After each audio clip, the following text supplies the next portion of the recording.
د غزني ناوې ولسوالۍ په فیض آباد او سکندرخیل کلیو کې د یونیسف موسسې په مالي مرسته د کلیو بیارغونې او پراختیا ریاست په همغږۍ د 14.5 میلیونو افغانیو په لګښت د اوبو رسولو 2 شبکې جوړې او ګټې اخیستنې ته وسپارل شوې.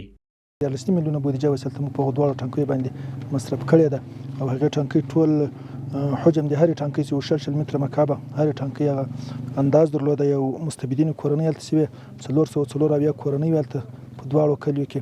دغه راز د ګیلان ولسوالۍ په حسن کلي کې هم د پاکو اوبو رسولو یوه شبکه جوړه او ګټې اخیستنې ته وسپارل شوه. د دغې پروژې هغه ټول حجم چې ده 10 متره مکعبه هم دا حجم لري او څه بالا 6 میلیونه افغانۍ دلته په دغه پروژه باندې مصرف راغلی ده او مستفیدې کورنۍ فامیلونه 320 او شیردانونه 200 دي او د شبکې ټول اوږدوالی 6500 متره پایپ غځېدلی په دې ساحه کې. په همدې حال کې د سیمې اوسیدونکي چې پخوا یې پاکو اوبو ته لاسرسی کم و د دغو شبکو په جوړېدو خوښ دي.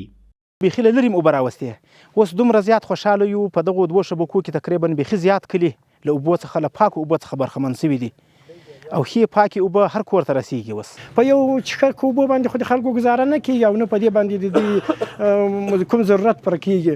نو موږ غواړو چې دغه امارت څخه باید چې موږ ته خدمتونه وکوي، نور وکوي. موږ بندونه راته وتړل شي. د غزني په ناوې او ګیلان ولسوالیو کې د اوبو رسولو شبکې داسې مهال ګټې اخیستنې ته سپارل کېږي چې دې ولایت کې د وروستیو وچکالیو له امله د ځمکې لاندې اوبه ټیټ شوې.